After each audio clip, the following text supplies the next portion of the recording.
Welcome to this week's episode right here on Lexan TV, and of course I am going to get to catch up with a gentleman who has truly made a name for himself in many respects. I have joining me today retired ACP Trevor Modeste. Now, for those of you who can reflect back to athletic games, in particular javelin, back in the 70s, 80s, that's a name that is synonymous with javelin. I remember as a little girl growing up, I used to admire him as well on the field. He's not just a world competitor and Caribbean champion, and he's not just a retired ACP, but now he's into agronomy. He's been into agronomy for quite some time. Welcome, sir. I am very humbled to be in your presence today, and I know we're here at your humble home in the Fontenoy area. Fontenoy Heights. Yes, Fontenoy Heights. How you been? How you keeping? Well, I was not too well. I'm still sick. I'm struggling to keep it there. Although I may look to people healthy, but it's because I try eating a lot better and still doing a little exercise to keep myself informed. So I'm glad that you're here. I'm happy to share my experience with the Ghanaian public. So, like with all my interviews, when I interview individuals who've got such a great history and such a fantastic story to share, we like to go back to the beginning. But this is the beginning I want to go back to, Mr. Modeste. Let's talk javelin. Let's talk javelin and athletics. I know you would have dabbled in a little bit of everything. Yeah. Not just javelin, but you would have dabbled in shot put, discus, and the triple jump. And I coach all the jumps. I mean, even though I couldn't pass 5 feet in the high jump, I was one of the first persons coaching the Flossberry flop in SAS. Wow. And to me, you were like, that was the birth or the beginning of the decathlete. For me. I know you didn't. You're right. I think around my time, Patrick Simmons was the most outstanding in all of us. Wow. But at that time, and we were, because it was competitive. We went to primary school together, we went secondary school together. So when we were competitors from primary school, in the classroom as well as on the field. But I was the slowest of all. So who introduced you to javelin? I was introduced to javelin by my cousin, that's Bernard Hastic. He introduced me to it, and then I was put on to Mr. Cresswell's Julian's son, that is Bai, as we affectionately call him. He took it on to challenge me. He and my cousin that I couldn't throw the javelin that far. Without training, I just throw it farther than anybody. And he went and he spoke to Mr. Julian. Mr. Julian called me and spoke to me. He said, "You throw that javelin so far?" And I said, "Yes, sir." I used to be playing cricket too. I used to be pace bowling, and Sampat came to do a trials at Progress Park. So I went to the trials instead of competing in the javelin competition. So I was sent home. Oh. Yeah, I was sent home by Mr. Julian to get my parents. My mother didn't want to come, but she eventually came, and I was told to promise that I would throw the javelin and take part in sports, participate in sports and whatnot. Speaking about SAS here. Yeah. And then I started throwing the javelin, and I won. In senior, I was a junior, but I was throwing further than even the people in seniors. And he said, "Look what you're doing. You're going to make me proud. You're going to make my school proud. You're going to make SAS proud. Wow. Look what you're doing." And that's where watch. I would used to be receiving books at my desk. And I know who put it. But afterwards I get to realize it was Mr. Julian's that I was putting on this track and field book. I get it, read it. From the August, I started training. And I went character games in 79. Parrot and I should have won the javelin. Broke the record also. But it was my first time traveling. The lack of experience with the coach and the manager also, because I didn't actually have coach. And I came fourth. Everybody, even the first person, the person who throwed first, throwed 174 something feet. And I was throwing 200 and something feet, and I went and throwed it. It was not as it's supposed to be. But you had a great track record because you got to travel the world. Of course. And had some pretty impressive numbers in terms of placement. Central American and Caribbean Games, I think it was. I came fourth. Yeah, that's right. I came fourth, and that was, I broke the national record and everything. And at that time, I was very young, and I was not living looking like, understanding what was happening. And I remember that Bijan coming up to me. He was the #1 thrower in the Caribbean at that time because he was on a track and field scholarship at that time. He said, "Young man, if you beat me, I'll give you my spikes." Wow. I said, "Spikes?" I said, "I have a spike because I have a running spikes." He said, "No, I'll give you my javelin spikes." That's the first time I saw javelin boots. There you go. Wow. And I beat him, and he took off his javelin boots and gave it to me one time. That's pretty cool of him, though. Of course. Forgot his name now, but when I go to Barbados, I used to go look for him and things like that. And then the next year, national record was broken again, and I was right up there, waiting to get a track and field scholarship. And then from the Texaco games and OECS games, I dominated that most outstanding javelin thrower, most outstanding athlete in the OECS. I mean, it was like that. Yeah. But the thing is, I never got a track and field scholarship, although I wanted. I grieved for one, and I never got it. But what I gained satisfaction from is that people who I pushed to get the track and field scholarship, they got it, and it made me feel really proud, man. And as you could see, it made me feel damn proud. Damn proud again. I started off getting the encouragement from the fella in Barbados, from Dunstan Campbell here, or national champ. And to me, that's my national champ, Dunstan Campbell. And then Mr. Lawrence, the police officer, and fellas coming after me now, the young fellas from St. David's, the young fellas from SAS that I taught to throw javelin, the young fella from Carriacou. Let me don't forget my nephew and my niece and my brother. And I get them to throw javelin, and they won me. Man, that was... You need to call those names. No, Katian, Modeste.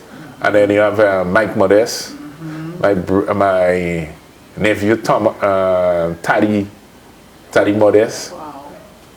All of them throw javelin. And then my cousins, all them fellas in Grenville and whatnot, throwing javelin. I remember that one day, I came from, I think it was from Indiana, and we had Eastern Games.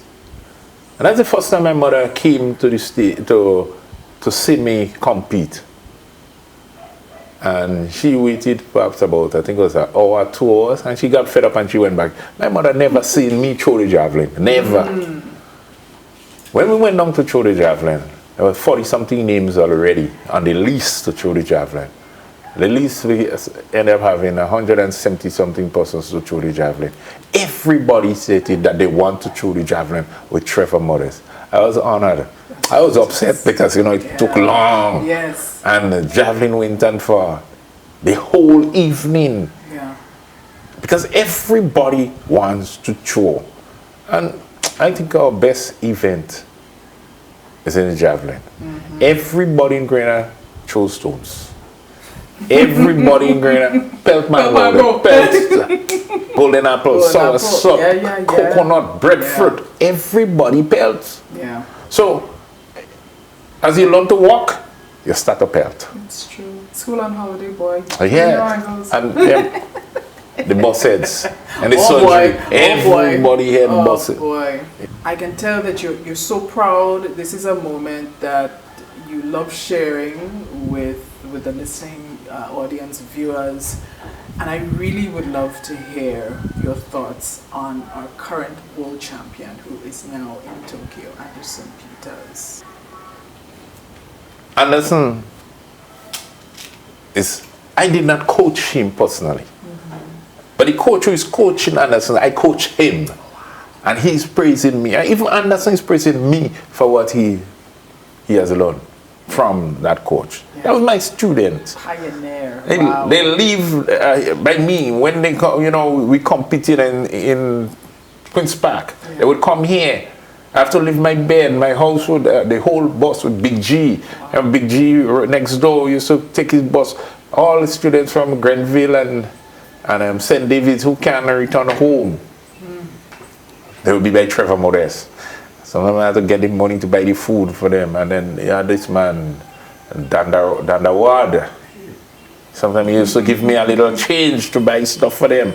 Even the coaches, when they came in Tantine for the first time, that is scouts to view our intercall. Yes. It's Dandawad that kept them, that, you know, housed them.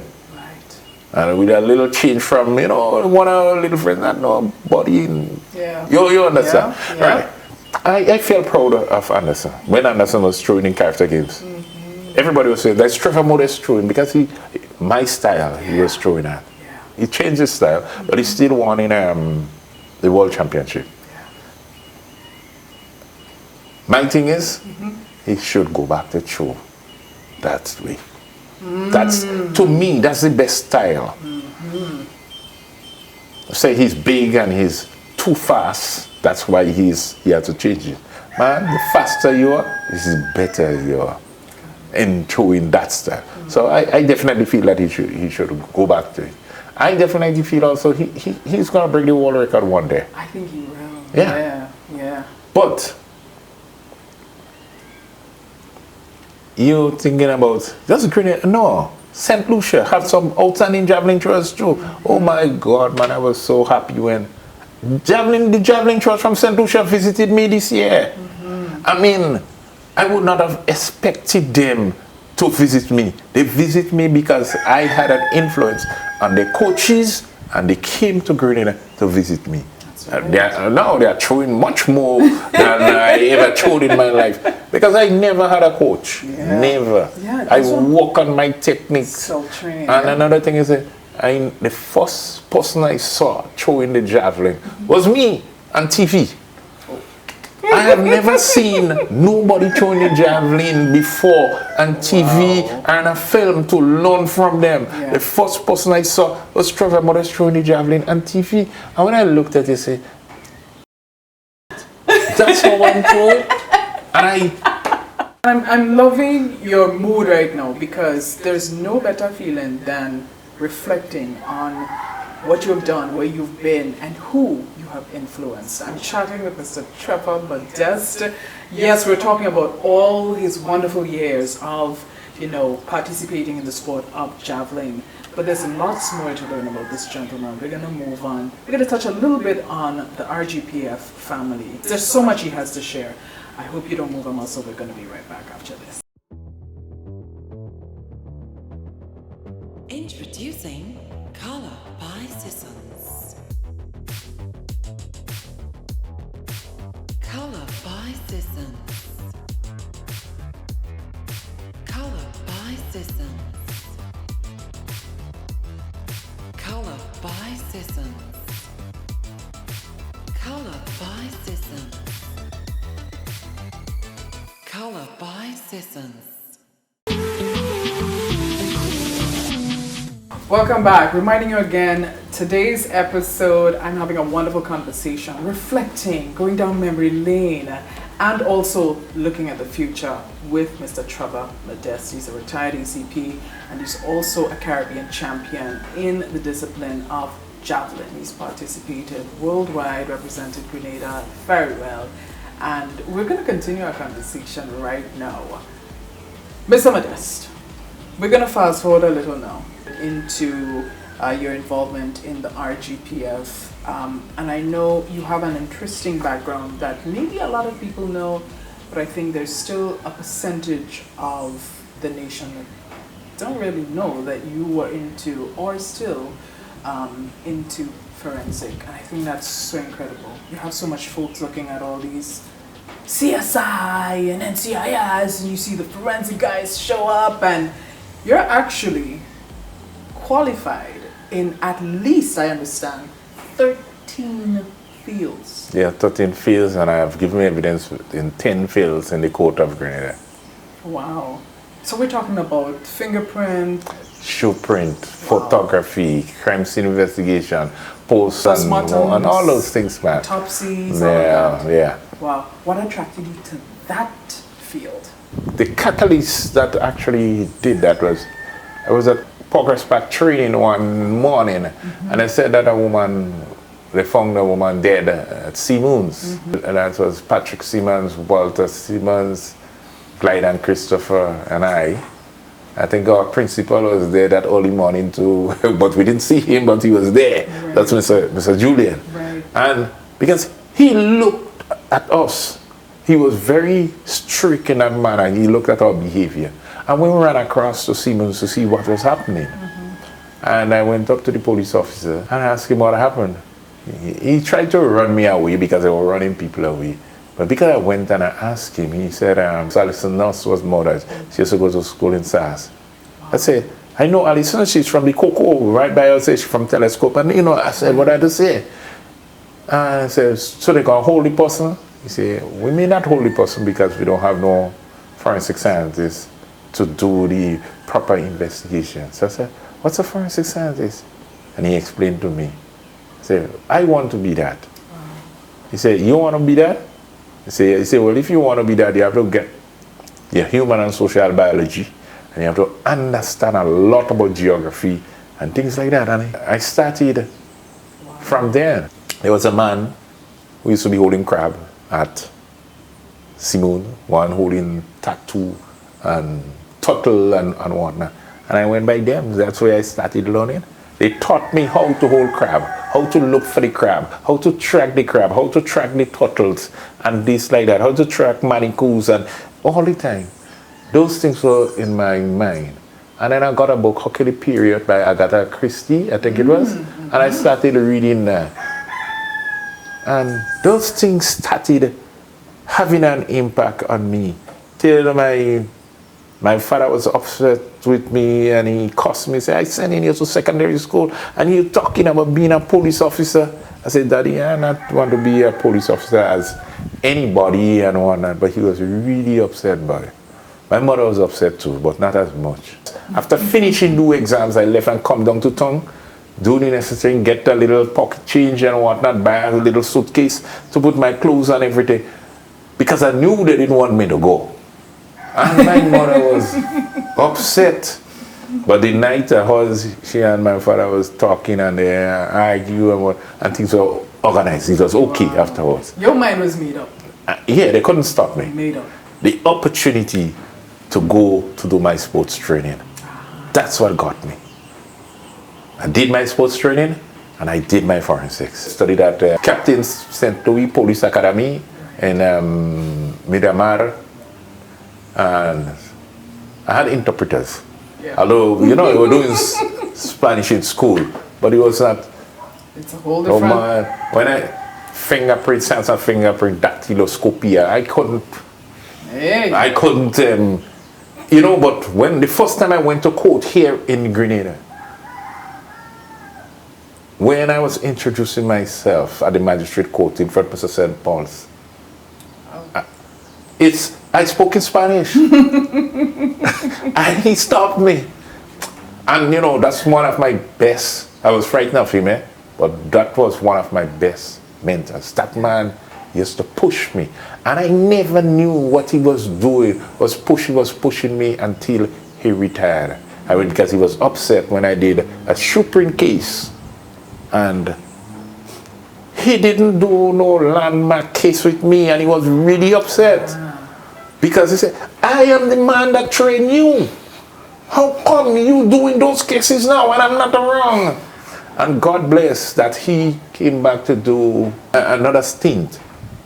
And I did the tool mark identification in regards to the cutlass. Wow. Where they use a cutlass to cut some wood and beat a man and kill him. And I was able to identify the cutlass, identify who owned the cutlass and whatnot. And he was on that case and he was happy. How? I am telling you. How? I think we want to know. How? You can't discuss that, right? Well, I could discuss it, but nature don't repeat itself. Mm-hmm. everything has its individual traits and characteristics. All you have to do is understand and learn the traits and characteristics. 1, 2, 3 always will be 123, and 3, 2, 1 can be 123. B O Y must be boy, and Y O B can be boy. So there's an alphabet you can see in forensics. Everything in life is structured. It's not. These things can happen randomly. Chance. It's not chance. Right. Yeah. Gotcha. Everything. So, as in fact, fingerprints used to say, identification is the coincidental arrangement of the rich characteristics. And when I went in, that's how the English used to teach it. But when I went to Canada to study, it turned around to identity is established by the continuous agreement of the rich characteristics in sequence. And in the Encyclopedia Britannica, that's how it is written also. So those alphabets, those markings that, I say alphabet for want of a better word, it's the characteristics. They are organized in a certain way. Even the creases on your hands and they are organized in a particular manner. Your jeans, even the jeans, the cloth. I've made identification from the jeans, men kneel in the mud. Take the photographs, enlarge it, count the threads, match the threads and match the threads to the jeans and solve murder cases. And that's, man, you have to do those things. I study those things extensively. I used to be, shoe prints. Fellas are fed up with me and with shoe prints. I used to be looking at men shoe print. You buy a shoe, I want to see the print. You're in training school and they give you new shoes. After a month, 2 months, I want to take all the student shoe prints. And I had to study those things, man. I studied. Wow. I used to just look at a shoe and say, okay, that is that brand, so and so threads would be there. And I made I think it was in Japan, I made a suggestion that one day we will develop a formula to characterize shoes. And eventually it's done. There's two system of characterization of shoe prints in the world today. So, I mean, before I stated that was not there. You used to make the identification, but that was not there. Well, remember, I come from Paradise Estate, so you from Dabo Estate, so you understand. Wow, exactly, but what do you call it? Gretna Green Estate. So you have to understand. Oh my gosh, Mr. Modeste. You have to understand where you come from. So people didn't understand what I was doing. They were not accepting me in the court. Man, but when the University was saying, accept me. Trevor, oh boy. Man, that's what it is. Wow. And man, I felt good when they called me and tell me they want me to write this thing for them. I wonder what I want to write. And the commissioner, that was Mr. James, said that in the beginning he was not supportive of me also, But one day when that man stood up for me, when a complainant was upset with the results, and I thought, I said, but wait, this man just didn't want me to play like I was humble with my work. That's why a lot of people did not make the connection between Trevor Modeste, athlete, and Trevor Modeste, police officer. Every time you say, go somewhere and say, my name is Trevor Modeste, you're not the athlete. I was in track and field competing. Yeah. I was Whitsuntide. I made 3 throws already. A murder case. Mr. Stanislas come across the field to meet me. I had to leave. Wow. and go to the cases. The nice case, fingerprints. That case in Grenada Development Bank, that's a very nice case. The next one, the young girl at behind the that's recent now. Behind the bank where her body was sectionized and her body was placed in the garbage dump. That's a nice case. Why is a nice case to me? Even though I go to church, me no church man. I know when God's speaking to me, I pray to God and I know and feel those things. And I was able to say, look, I have to search that place. I have to say, why Island in the Sun coming into my mind? That The location. murder in Island in the Sun, where it took place. Yep. And I said, you have to search that area. You know, those things, you have to know that connection. The failures, yes, if I'm alone, help me. But there's something else that tells me, that gives me that little gist to do those things. And I go about and do it. My boss at that time, Mr. Joseph, and my partner, Dunbar, they were more into it than I was into it. If I say something, you know, we talking and I just say something, they jump into it before I even jump into it, you know, because they know that this little gift that I have, and I feel something. Dunbar say, when Mr. Modeste jump, you jump. You gotta jump, right? Wow. Now, that one, the one in Modeste was a nice one again. 9 days afterwards, and I went and rain fell for 3 days. And I was able to go get blood, and I was able to tell him to point out and say, look, right here, that's where you cut him. That's where he got cut. And he was, an irritated blood came out of his mouth, and that's where it is on the wall here. And they go on and say, look, you see here, right on the ground here, see this piece of locks here? That's where he got cut again. And here, that's where he passed through the lime tree. And you couldn't believe a man would pass through that lime tree. I say, how I know he passed through the lime tree? You see the blood here? And pointed. You want to see the blood? And the man fainted. He said, oh God, officer, I can't take it. I can't take it. Too much of blood. I said, where the blood? Because I'm showing him the blood. And he's seeing the blood. And I'm seeing. And it's only when, you know, officers were there. They only saw what I was talking about. When I took my photographs and enlarging it, and they can't see. Now, my commissioner today, that Mr. Martin, he came and he said, well, superintendents together. And I pointed and said, you see here, inside here? That serum that is on the wall. Yes, it should look as if it's wiped out, but that's serum. And I'm going to put some blue marks on it tonight, and you'll see. And I took the photograph and went, Modeste, you're a magician. How do you do these things? Have you ever had a case that challenged you so much? You had moments of stepping back a couple paces, sleeping on it, dreaming about it? 2 cases. The first one, moral and ethical values were challenged. Yeah. That was Mr. Prime's sister.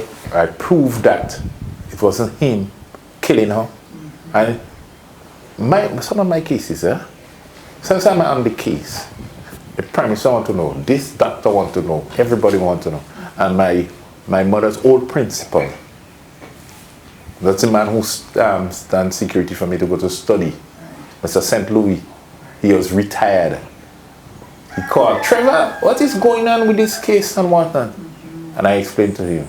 I said, but I don't know, I want to do some tests, but I have no grammar zone and thing to do it with and whatnot. He said, I'm bringing the grammar zone for you, man. And he and his wife came down the evening, brought the grammar zone for me and sat down right in the vehicle there, and I do the experiment in the yard to prove that she took the grammar zone for herself. I'm the only person who got a warrant, only police officer from the defense. The judge sent a warrant for me to give evidence for the defense.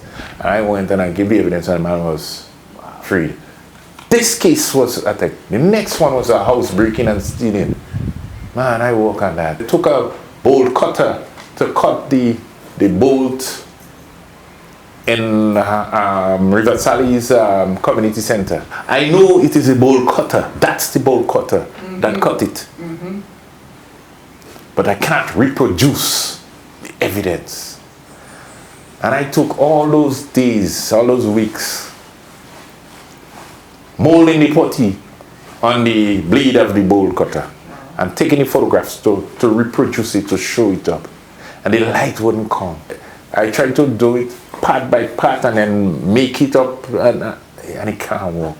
And then one night I came down, and at night, you know, I came down to CID and CRO, and I was sitting, say, how to do that? And then the moonlight come over, and I saw everything plain. And I took the shot, put the putty on it, take off the putty, and I was hustling because it was a mold I had already made. Right. Right. and mash up and I put on the blaze and close it, take it off and shut it. And I got it. Bingo. Man, how much. I remember one of the young fellas walking with me said, Mr. Modeste, boy, all these things you have to do. I said, yeah, man. And the other aspect in social life is how I engage people to assist. Paradise. In Paradise, we shot his death. That's also I made the identification with the jeans. The tool mark identification with the wood in Providence and Tibae, the people up there, or the people came out to assist something. Happy Hill in a vehicular accident when the people come out and I could just get the people, the vagrants. Oh God, man, vagrants is my best friend, man. You see vagrants calling me and I want to hug me and I give them money and then people don't understand why. They respect me because I respect them and they help me. They give me information. From the time I was in charge of CID and CID was in town, we are no breaking in town again. The vagrants told me who were breaking. I'll pick them up. Wow. That's the level. You really helped me. This is some pretty interesting revelations here, sir. And thank you for sharing. That was the first part of my interesting conversation with Mr. Trevor Modeste, MBE. Don't forget to check out all our social media platforms. And of course, stay tuned to Lexan TV for the announcement of Part 2. Hope you enjoyed it. Of course, take good care. This has been Lexan TV, where it's all about life.